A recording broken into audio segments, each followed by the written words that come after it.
I married Noah because I owed his mother a debt. Nothing more. The words slipped through the half-open door of Ethan Caldwell's study and landed in my hands heavier than the silver tray I was carrying. For one quiet second, the whole house seemed to hold its breath. The old grandfather clock at the end of the hall kept ticking, slow and polished, like nothing had changed. The tea in the porcelain cup trembled just enough to make a thin amber ring against the saucer. I looked down at it instead of looking at the door, because if I looked at the door, I might have remembered I was standing outside my husband's office on the night of our first wedding anniversary, wearing the soft cream sweater I had chosen because he once said the color made the house feel warmer.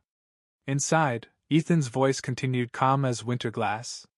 The agreement protected him. His relatives had already started circling the estate. Clara trusted me to make sure her son would never be left alone.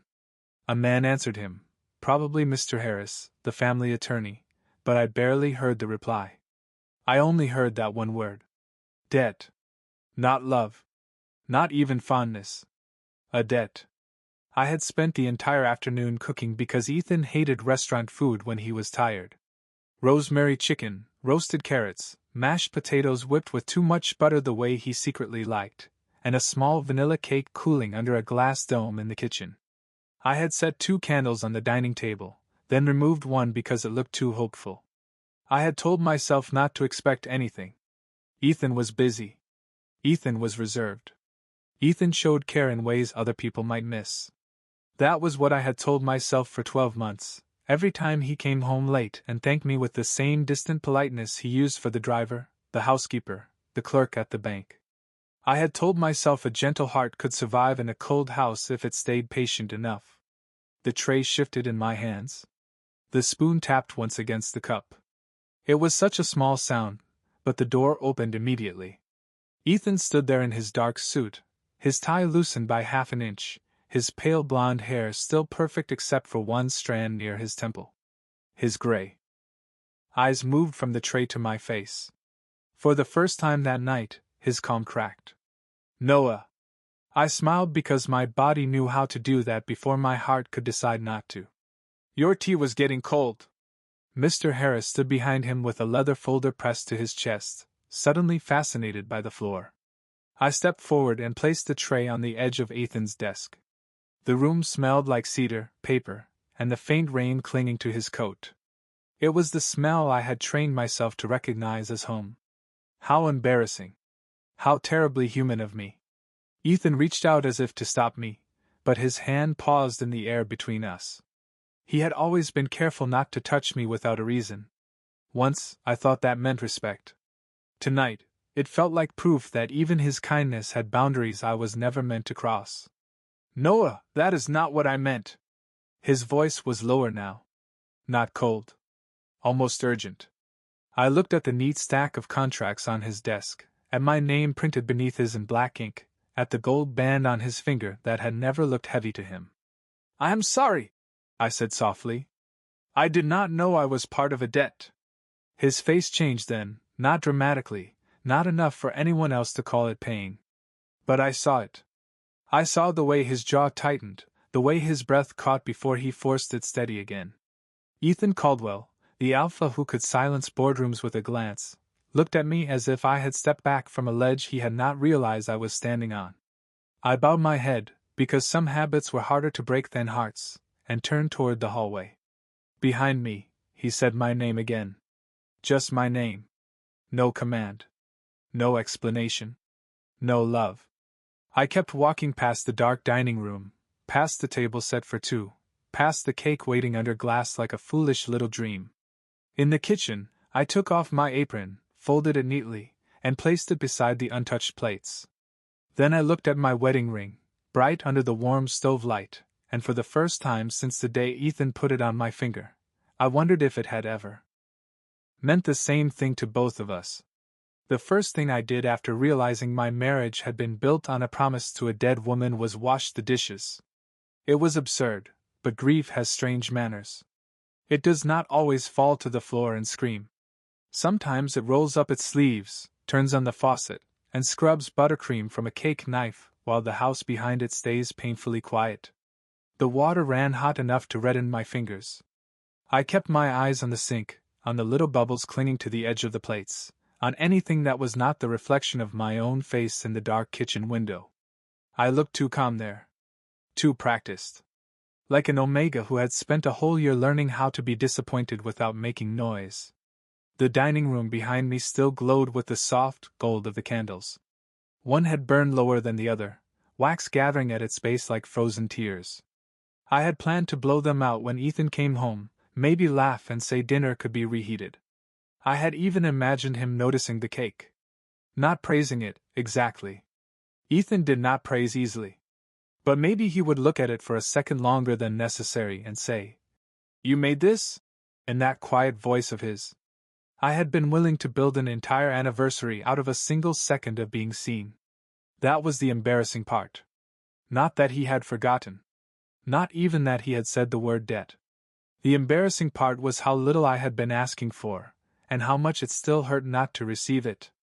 I wrapped the chicken in foil, slid the carrots into a glass container, and labeled everything with blue tape because Ethan hated guessing what was in the fridge. My handwriting looked neat. Steady. A stranger might have seen those labels and thought I was fine. Rosemary chicken. Mashed potatoes. Vanilla cake. 1 year. I stopped with the marker uncapped in my hand. Then I peeled off the last piece of tape, threw it away, and put the cake in the back of the refrigerator where no one would notice it unless they were looking for something sweet. Ethan did not come into the kitchen right away. I heard Mr. Harris leave through the side entrance, heard the low murmur of Ethan dismissing him, heard the front hall settle back into silence. 10 minutes passed. Maybe 15. I was wiping down a counter that was already clean when his reflection appeared in the window behind mine. He had removed his suit jacket.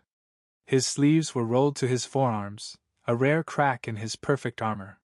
"You should not be cleaning," he said. I looked down at the dish towel in my hand.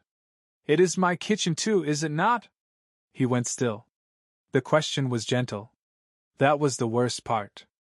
I had not meant it as a weapon, but it found something soft anyway. "Of course it is." I nodded as if that settled it. "Then I can clean it." He took one step closer, then stopped, like the invisible line between us had become something he could finally see. "Noah, I handled that conversation poorly." A laugh almost came out of me, small and ugly, but I swallowed it because I did not want to become someone who begged for tenderness in a room full of leftovers. "You handled it honestly." "No." His voice sharpened, not at me, but at himself. "I handled it incompletely." I folded the towel once. Then again. "That sounds like something a lawyer would say." His mouth parted slightly. For a strange second, I thought he might smile. He did not. Ethan Caldwell did not waste expressions. "Your mother asked me to protect you." There it was again. Protect. Such a clean word for such a lonely result. I looked toward the hallway, where the framed portraits of Caldwell men watched over the house with cold blue eyes and stiff collars. "And did protecting me require forgetting I was human?" His face changed so subtly that anyone else might have missed it. I did not. I had spent a year studying him the way some people studied weather, trying to predict storms from the smallest shift in air. Before he could answer, I untied my apron and placed it on the counter between us. "I am tired, Ethan." That was all. Not dramatic. Not brave. Just true. I walked past him, close enough to feel the warmth of his body and the restraint in the way he did not reach for me. At the stairs, I paused because I remembered something ridiculous. The tea.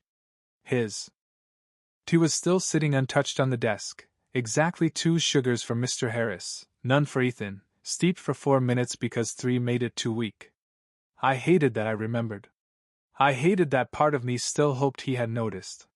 Upstairs, I opened the door to the bedroom we shared in name only and began moving my clothes from the left side of the closet into the guest room across the hall. 1 sweater. 3 shirts. A pair of soft gray socks Ethan once bought after I got caught in the rain. I pressed them to my chest for 1 second, ashamed of how much that small kindness had meant. Then I folded them too. Downstairs, a floorboard creaked. Ethan had not followed me. But later, just before midnight, I found something outside the guest room door. A mug of fresh tea. Chamomile, honey, a thin slice of lemon. Not his drink. Mine. Beside it sat the blue tape I had thrown away, smooth flat, with the words I had written still visible. Vanilla cake. 1 year.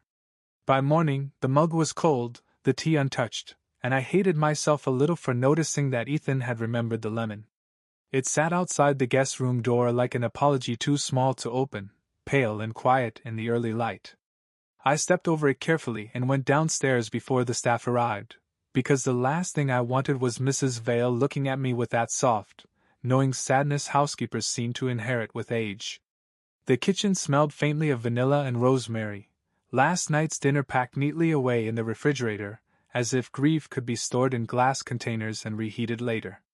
I made coffee out of habit. 1 black, no sugar. 1 with cream for myself.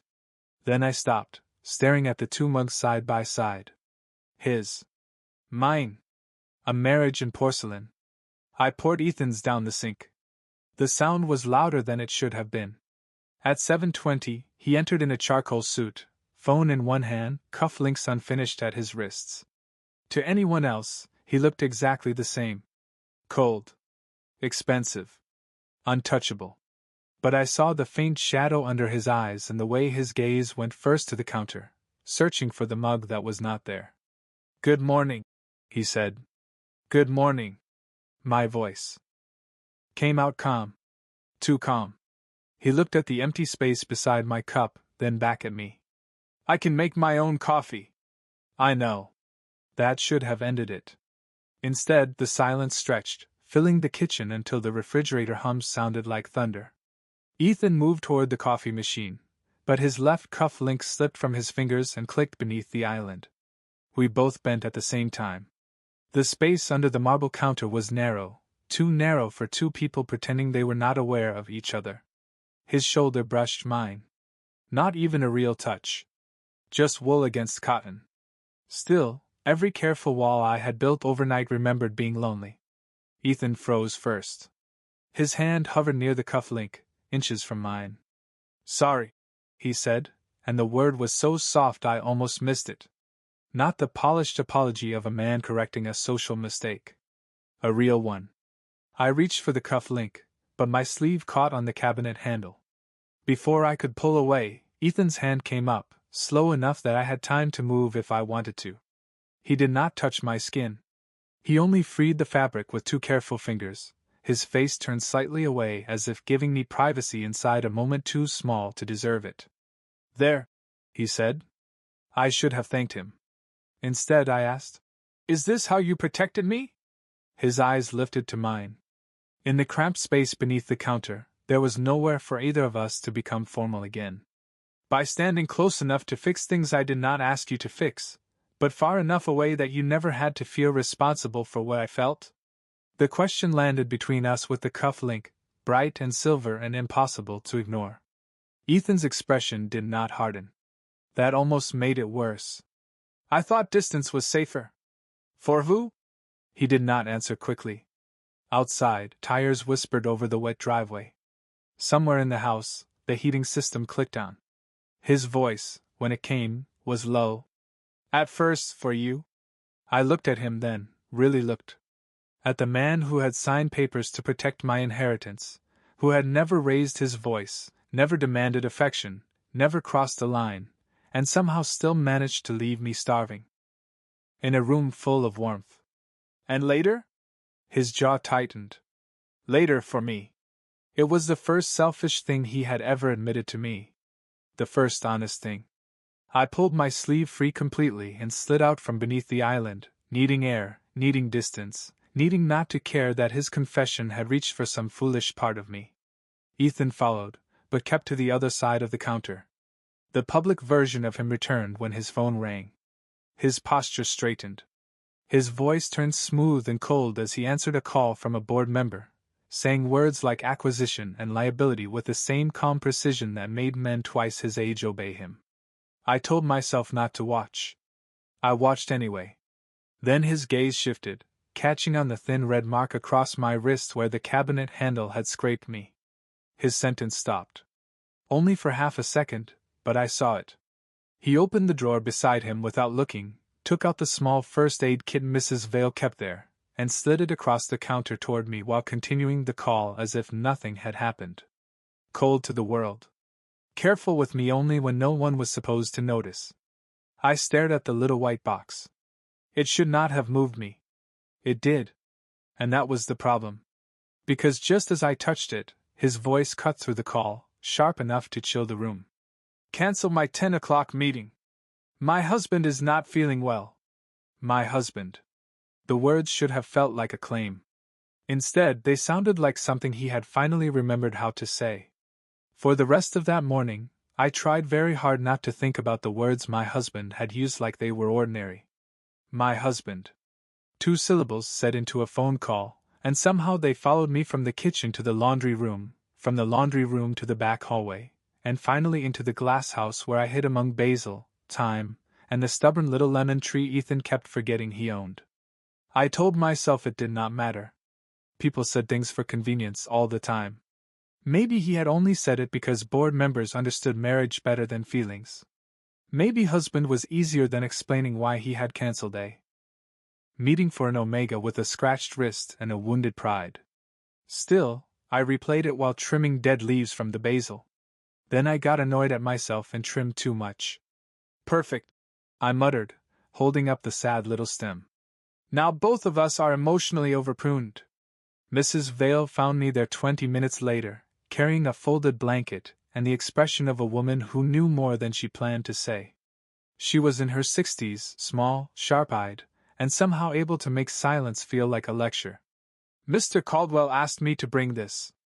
I looked at the blanket. Soft gray wool. The one from Ethan's private sitting room. I am not cold. That is what I told him. She draped it over the bench anyway. He said you would say that. I almost smiled, which felt like a betrayal of my own sadness. Did he also predict I would find that annoying? No, but I believe he hoped you would. That did it. A small laugh escaped before I could stop it, thin but real. Mrs. Vale's face softened, and for a moment the glass house did not feel like a museum of plants trying to survive winter. Then she glanced toward the door and lowered her voice. Mrs. Whitaker called the main line. My hand stilled. Aunt Marlene. My mother's older sister, the woman who had hugged me at the funeral with one hand and asked about estate documents with the other. What did she want? To visit. The blanket suddenly looked less funny. When? Before Mrs. Vale could answer, the front door bell chimed through the house, elegant and terrible. I closed my eyes. Of course. In families like mine, concern never waited for permission. Aunt Marlene arrived wearing a camel coat, pearl earrings, and a perfume so sweet it made the air feel sticky. With her came my cousin Peter, smiling the way people smile when they are already judging the furniture. They found me in the front parlor because I had not moved quickly enough to escape.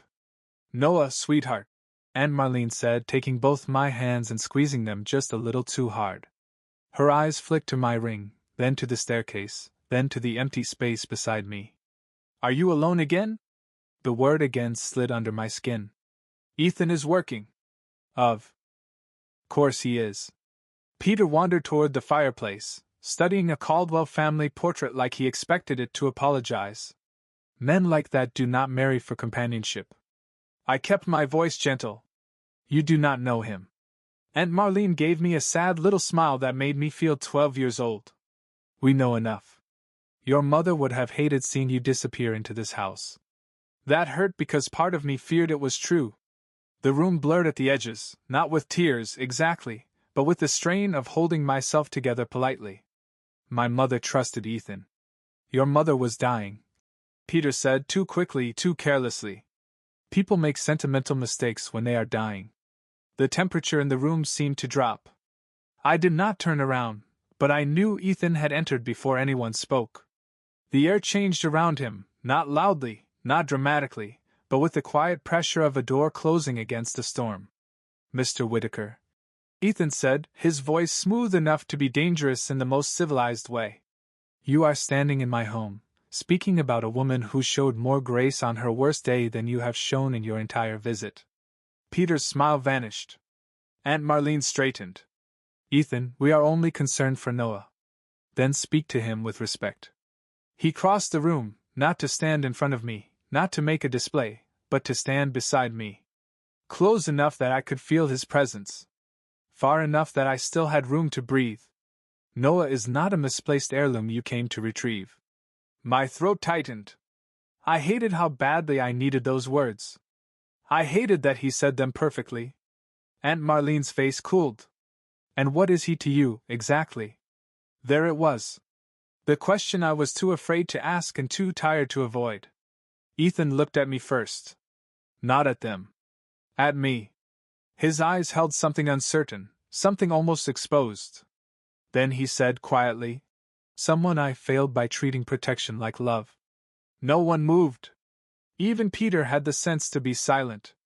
My pulse beat once, hard and confused. It was not an apology performed for relatives. It was too plain for that. Too costly.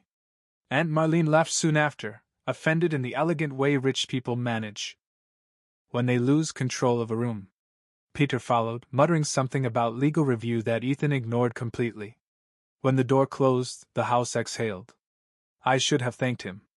Instead, I stared at the floor and whispered, "Do you believe that?" Ethan did not pretend to misunderstand. Yes. I looked up. Then why did I have to hear it with them in the room? The question struck harder than I meant it to. His face went still.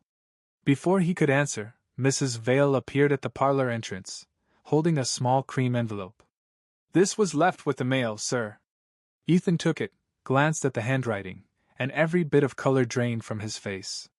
For the first time since I had known him, he looked afraid.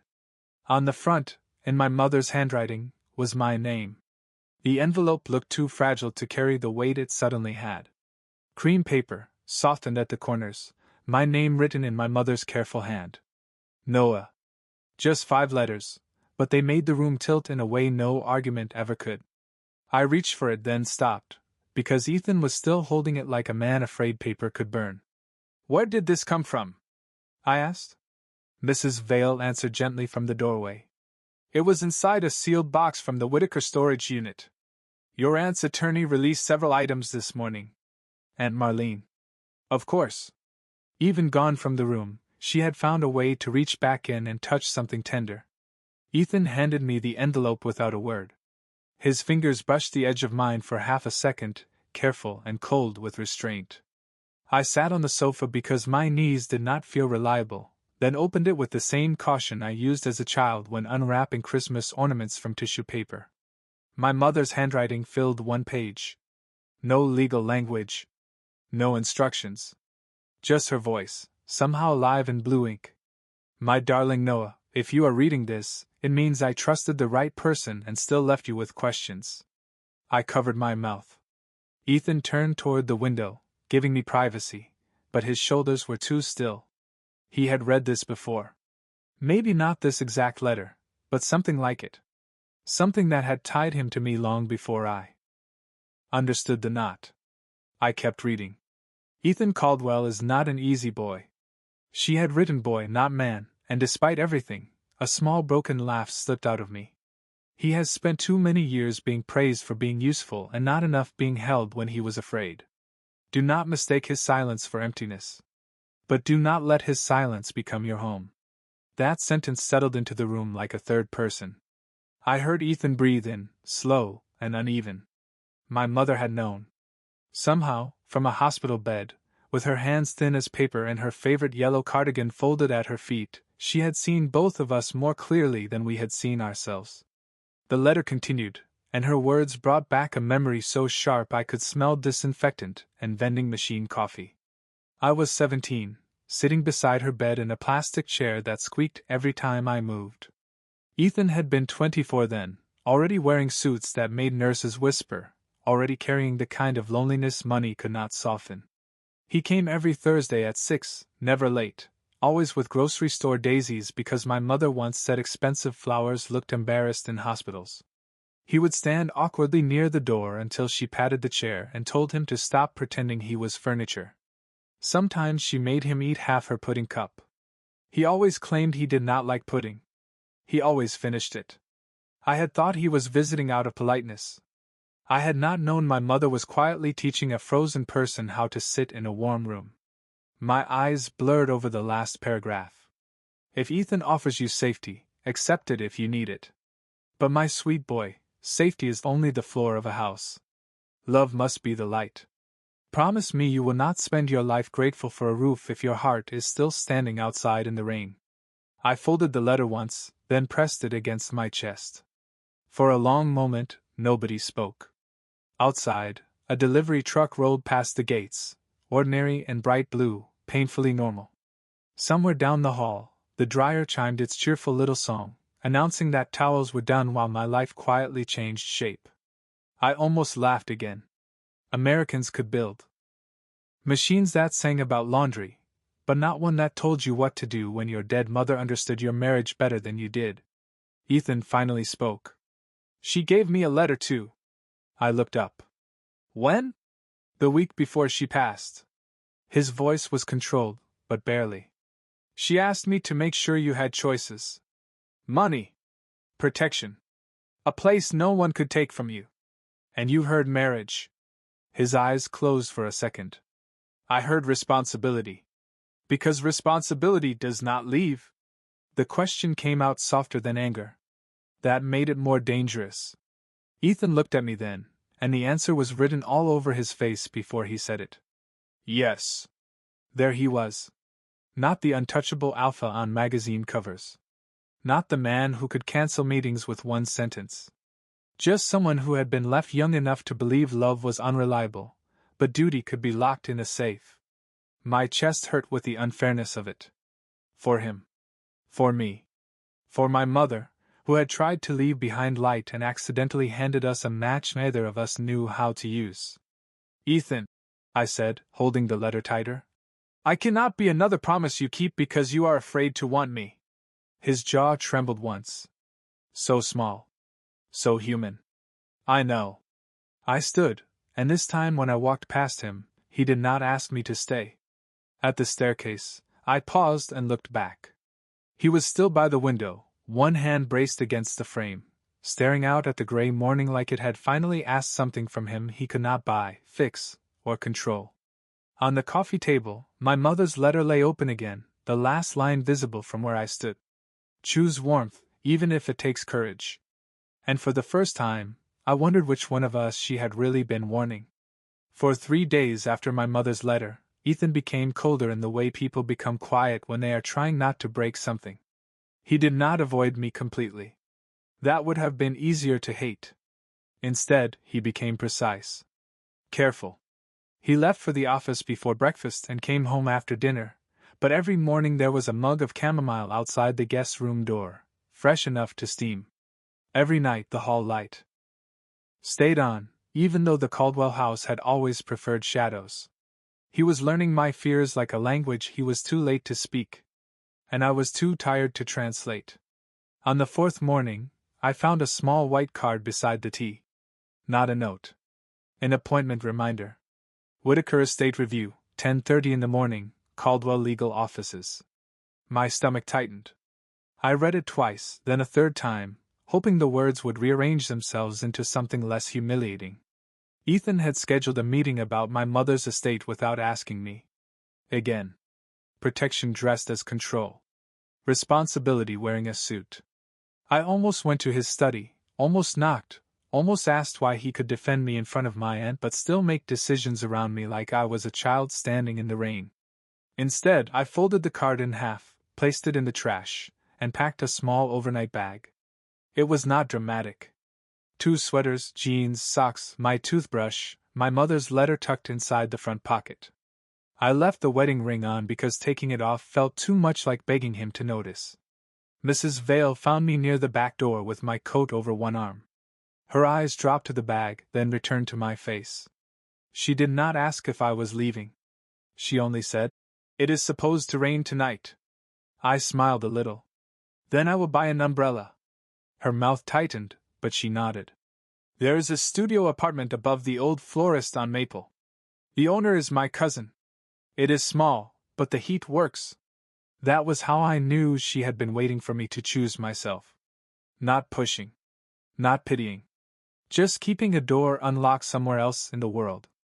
The apartment was 800 square feet if you counted generously, and included the slanted corner where the ceiling dipped low enough that I bumped my head twice in one afternoon. The radiator hissed like an angry cat. The kitchen faucet squeaked. The bedroom window overlooked a parking lot and a bakery with a crooked blue awning. It was not beautiful. But the first night I slept there, no portraits watched me from the walls. No marble hallway swallowed my footsteps. No one thanked me like staff for making a house livable. I woke at 6 to the smell of coffee drifting up from downstairs and cried for 3 quiet minutes because it felt like grief and freedom had decided to share the same chair. By noon, my phone had 17 missed calls. None from Ethan. Somehow, that hurt more, because I could almost imagine him standing somewhere with my number open, choosing not to press call because he finally understood that chasing me was not the same as respecting me. That should have relieved me. It did not. Then the article appeared. Peter sent it, because cruelty often arrives pretending to be concern. The Caldwell name had always been the kind of name local blogs watched like weather. Local Omega husband seen leaving Caldwell estate amid family dispute. Beneath the headline was a blurred photo of me outside the back gate, my overnight bag in hand, my face turned down against the wind. The comments were worse than the article. Gold digger. Runaway spouse. Probably found someone warmer. One person wrote, "Must be hard living in a mansion for free." I stared at that line for a long time. Then I laughed once, because if they had seen me eating cereal from a coffee mug in a borrowed apartment with no shower curtain, they might have been disappointed by how unglamorous heartbreak looked. At 2 in the afternoon, I started my first shift at the flower shop downstairs. The owner, Mrs. Vale's cousin, was a round-faced woman named Diane who wore purple glasses and called everyone honey with equal aggression. Her part-time assistant, Caleb Monroe, was a tall, easy-smiling beta with rolled sleeves and a talent for making terrible coffee. "You are Noah, right?" he asked, handing me a pair of pruning shears. "Diane said you have gentle hands." I looked at the shears.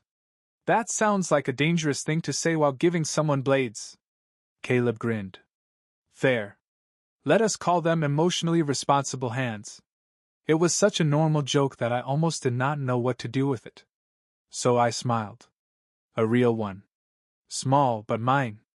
That evening, while I was arranging white tulips near the front window, a black Caldwell town car stopped across the street. My hands went still. Ethan stepped out into the rain. Without an umbrella, his dark coat catching silver drops under the streetlight. He saw me through the glass. I saw him see Caleb lean over my shoulder to adjust a crooked stem, harmless and kind and close. Ethan's face did not change. That was the worst part. The mask returned so completely it felt like a door closing. He did not come inside. He only looked at me for one long moment, then turned back to the car. 10 minutes later, Diane's phone rang. She answered, listened, and slowly looked at me. "Honey," she said, covering the receiver. "A Mr. Caldwell just bought every arrangement in the shop. He says to send them to the children's hospital. All except the white tulips in the window." I looked down at the flowers in my hands. "What about those?" Diane's expression softened in a way that made my chest ache. "He said those should stay where they are, because you were still working on them." The next morning, the white tulips were still in the window, untouched except for one stem I had cut too short. It leaned slightly away from the others, awkward and stubborn, and for some reason I understood it better than I understood myself. "Diane told me to leave it. Perfect flowers make people nervous," she said, sliding me a paper cup of coffee that tasted like warm regret. Caleb laughed from behind the counter and said, "That is Diane language for she forgot to order more." I smiled because it was easy there. Not happy exactly. Easy. No one watched my hands for tremors. No one turned my silence into a legal problem. I spent the morning wrapping bouquets in brown paper and tying twine into crooked bows. Around noon, an elderly man came in for daisies because his wife liked flowers that did not act expensive. I almost cried while ringing him up, which was embarrassing, so I blamed the pollen. By 3, the rain had turned to a gray mist, and I was carrying a bucket of fresh water to the window when the bell above the door rang. I knew it was Ethan before I looked up. The air changed, the way it always did around him, becoming quieter without becoming softer. He stood just inside the doorway in a black overcoat, his hair damp from the weather, one hand holding a plain white envelope. Not flowers. Not a gift. A document. My chest tightened before he spoke. Noah. Diane suddenly found a reason to take Caleb into the back room, though Caleb looked like he would rather stand there holding a fern as emotional support. Ethan's eyes moved over my apron, the rolled sleeves, the little green smear on my wrist from trimming stems. He looked at me the way a man looks at a room he once owned and is only now realizing was never furniture. You did not come to the estate review, he said. I set the bucket down carefully. I know. I should have asked? There was no defense in his voice. No boardroom coldness. Just the fact, laid between us like something breakable. Yes, I said. You should have. He nodded once, accepting the hit without flinching. That almost made me angrier. I wanted him to argue, maybe because anger would have been easier than this quiet version of him, the one who looked like he had not slept and still remembered to stand far enough away from me. He placed the envelope on the counter. These are not estate papers. I did not touch it. Then what are they? His hand lowered to his side. A separation agreement. The shop seemed to shrink around those words. Outside, a bus hissed at the curb. Somewhere in the back room, Caleb dropped something metal and whispered a very guilty sorry. Ethan did not look away from me. It gives you the apartment for as long as you want it, independent access to your inheritance, and a monthly account that does not require my approval. The house remains open to you, but I will not ask you to return. My throat felt too small. You had papers made. Yes. You really are good at turning feelings into paperwork. Pain crossed his face. Fast. Controlled. I know. I picked up the envelope then, because my hands needed something to do besides shake. It was heavier than it looked. Is this what you want? Ethan's jaw tightened. For a moment, the old him almost appeared, the man who could hide inside perfect posture. But then he let the mask fail. No. One word. Bare. Useless. Devastating. I looked down at the envelope. Then why bring it? His voice lowered. Because wanting you and deserving to keep you are not the same thing. The sentence moved through me slowly, finding every place I had tried to harden. I hated him for learning that now. I hated that it mattered. Ethan reached into his coat pocket and pulled out something small wrapped in a folded handkerchief. He placed it beside the envelope. My gray socks. The soft ones he had bought after I got caught in the rain, the ones I had accidentally left behind in the guest room. They had been washed and folded into a neat little pair. Such a ridiculous thing to break over. Not the agreement. Not the money. The socks. I stared at them until the tulips blurred in the window. You came all the way here to give me laundry? I whispered. A faint, broken breath left him. Almost a laugh. Almost grief. You hate cold feet. There it was. The tenderness he had always hidden inside practical things. Too late, maybe. Too careful, maybe. But real enough to hurt. I pressed the envelope against my chest and forced myself to meet his eyes. I do not know how to come back to a house where I felt invisible. Ethan nodded, and I saw the cost of him not begging. Then do not come back for the house. His voice shook just once. Come back only if one day I become someone you can see without hurting. He turned after that. No dramatic goodbye. No hand reaching for mine. Just Ethan Caldwell walking out into the mist with his empty hands at his sides, leaving my freedom on the counter and my warm socks beside it. I stood there long after the bell stopped ringing, staring at the window where the crooked tulip had finally bent low enough to touch the glass. After Ethan left the flower shop, I did not open the envelope for 2 hours. I carried it upstairs to the apartment, placed it on the tiny kitchen table, then moved it to the counter, then moved it back again like changing its location might change what it meant. Diane sent up a bowl of chicken noodle soup with a note that said, "Eat before making life decisions," which was the most Midwestern wisdom I had ever received from a woman born in New Jersey. I ate 3 spoonfuls, tasted nothing, and finally opened the papers while rain tapped against the window. Everything was exactly as Ethan said. No traps. No fine print shaped like a cage. My name, my access, my choice. He had signed every page already. At the bottom of the last sheet, under his controlled signature, he had written one sentence by hand. You were never my debt. You were my lesson. I read it once. Then again.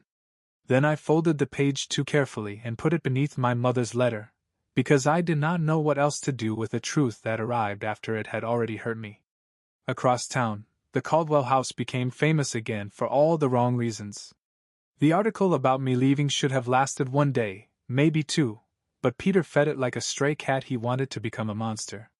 By Friday, people were calling me ungrateful online, calling Ethan cold, calling our marriage a transaction as if they had discovered something we had not been bleeding over in private. Ethan said nothing publicly at first. That was what people expected from him. The untouchable alpha. The elegant wall in a tailored suit. But Mrs. Vale called me that evening, not to gossip, she insisted, though her voice carried the exact shape of gossip wearing church clothes. He came home early, she said. I sat on the edge of my bed, the gray socks folded beside me. Is he all right? No. The answer was so plain that I had no defense against it. He went to the kitchen and opened every container in the refrigerator. My throat tightened. Why? I believe he was looking for the anniversary dinner. I closed my eyes. The rosemary chicken. The carrots. The cake hidden in the back. It is probably spoiled by now. It was. Mrs. Vale paused. Not at first. He stood there for nearly 10 minutes before he let me throw it away. That image stayed with me longer than it should have. Ethan, standing in his expensive kitchen, surrounded by food I had cooked with hope before it curdled into shame. Ethan, finally seeing what love looked like after it had gone cold. Later that night, a video appeared from the Caldwell Foundation Gala. I did not plan to watch it. Caleb showed me by accident during inventory, then looked so horrified by my face that he offered to delete the entire internet. In the clip, Ethan stood at a podium beneath bright chandeliers, expression calm, posture perfect, every inch the man the public understood. A reporter asked whether his husband had left because the marriage had only been a family arrangement. The room went quiet. Ethan looked directly into the cameras, and for a moment I saw the version of him everyone else saw. Controlled. Distant. Untouchable.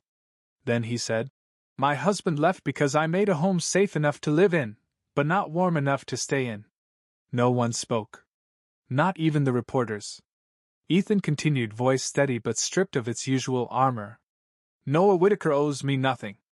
Not gratitude, not silence, not forgiveness. If you want a story, write that I failed a gentle person by assuming protection was the same as love. Caleb lowered the phone slowly. Diane, who had absolutely been pretending not to watch from behind a bucket of roses, whispered, Well, damn. I laughed once, and then I cried so suddenly that Caleb handed me a roll of floral ribbon instead of tissues. It was ridiculous. It was blue satin. I used it anyway. That night, I almost texted Ethan. I typed 3 words. I saw it. Then I deleted them. Then I typed thank you. Deleted that too. At midnight, my phone lit up with a message from him. No pressure to answer. Mrs. Vale said you forget to eat when upset. Please eat something with protein. I stared at the screen until the letters blurred. It was not romantic. It was not dramatic. It was exactly Ethan, trying to love through the only door he knew was still unlocked. Downstairs in the shop window, the crooked white tulip had finally been replaced, but Diane had saved it in a small glass jar by the register. Its stem was bent. Its petals were tired. Still, somehow, it had opened. Spring came slowly, the way forgiveness does. It did not arrive all at once with sunlight and music. It came in small, uneven pieces. A warmer morning. A longer breath. A day when I could pass the Caldwell town car outside a downtown office and not feel my chest fold in on itself. I stayed above the flowers shop through February, then March, learning the shape of my own life when no one else's needs filled the rooms first. I learned that I liked diner pancakes at 7 in the morning, especially when the butter came in those tiny foil squares. I learned that I killed succulents but could keep tulips alive. I learned that Caleb sang badly to the radio when he thought no one was listening, and that Diane believed every emotional crisis could be improved by soup, taxes, or a haircut. Some nights, I missed Ethan so sharply it felt like reaching for a railing that was not there. Other nights, I slept deeply, diagonally across the bed, and woke up without apologizing to the empty room. Ethan did not ask me to come home. That mattered. He sent practical messages once in a while, always careful, always giving me space. Your insurance card was updated. Mrs. Vale found your sketchbook. The lemon tree has fruit, though I suspect it is doing so out of spite. That one made me laugh for almost a full minute. Then, on the first Sunday in April, I went to visit my mother. The cemetery sat on a hill outside the city, where the wind smelled like wet grass and distant traffic. I brought white tulips, not perfect ones. The slightly crooked kind. I was halfway up the path when I saw Ethan standing by her grave. He wore no overcoat despite the chill, just a dark sweater and slacks, his hair moving in the wind. In one hand, he held grocery store daisies. Not elegant. Not expensive. Exactly right. I stopped behind an oak tree before he could see me. I did not mean to listen. Then he spoke, and my feet stayed where they were. Clara, he said quietly, and the sound of my mother's name in his voice nearly broke me. I kept the roof over him. I kept the accounts clean. I kept the relatives away. A pause. The wind moved through the branches. But I did not keep him loved. He looked down at the flowers in his hand like they had given him no instructions. I thought love was the dangerous part. I thought if I stayed useful, I could not fail him the way people failed me. But usefulness is not warmth. I know that now. His voice thinned, not enough to shatter, but enough to show the crack. I am not asking you to help me get him back. I do not think that is fair. I just wanted you to know he chose himself. You would be proud of him. I pressed my hand over my mouth. Not because he had said the perfect thing, but because he had not said it for me. He had not known I was there. When he finally turned and saw me, all the color left his face. For a moment, we were both just standing in the spring wind, two people who had hurt each other by not understanding what love needed to survive. Noah, he said, I can leave. No. My voice was rougher than I expected. Stay. We stood side by side at my mother's grave, not touching. I placed my tulips beside his daisies. Crooked white and simple yellow. Somehow, they looked like they belonged together. I signed the separation papers. I said. Ethan closed his eyes for 1 second, then nodded. I understand. I also leased the apartment for another 6 months. Good. He swallowed. You should have somewhere that is yours. That answer hurt and healed at the same time. I looked at him then, really looked. He seemed thinner, tired around the eyes, still beautiful in that distant Caldwell way, but less untouchable. More human. I am not ready to come home. I said. I know. And I am not ready to pretend what happened was only a misunderstanding. It was not. His answer came immediately. It was harm. Even if I did not mean it that way. The old Ethan would have polished that sentence until it had no blood in it. This Ethan let it stand rough and true. I breathed in, and for once, the air did not feel borrowed. But I would like to have coffee with you sometime. His eyes lifted to mine. Hope crossed his face so carefully it almost asked permission. Coffee, he repeated. Just coffee. I can do just coffee. A small smile touched my mouth. Can you? He looked toward the grave, then back at me. I am learning moderation. It was such an Ethan thing to say that I laughed, and the sound surprised both of us. Months later, people would ask if that was the day I forgave him. It was not. Forgiveness was not a gate I walked through. It was a road, and some days I still turn back. But That was the day I believed he understood the difference between keeping someone and loving them. We did have coffee. Then another. Eventually dinner. Much later, I visited the Caldwell house again and found the hall lights warm, the portraits moved, and the kitchen full of smoke because Ethan had tried to bake lemon bread without reading the whole recipe. I laughed until I cried. He stood there with flour on his sleeve, holding a ruined loaf like evidence of personal growth. It said zest, he said helplessly. I assumed more was better. I took the pan from him and set it in the sink. That is very on brand for you. He smiled then. Not perfectly. Not like a man who had won me back. Like a man grateful to be standing in the same room, being teased by someone he loved. I did not move back that night. Or the next week. When I finally did, it was not because I owed my mother, or because Ethan needed saving, or because a house with marble floors had learned to mimic warmth. I came back because the door was open, the choice was mine, and the man waiting inside no longer treated love like a debt to repay. He treated it like a light to keep on.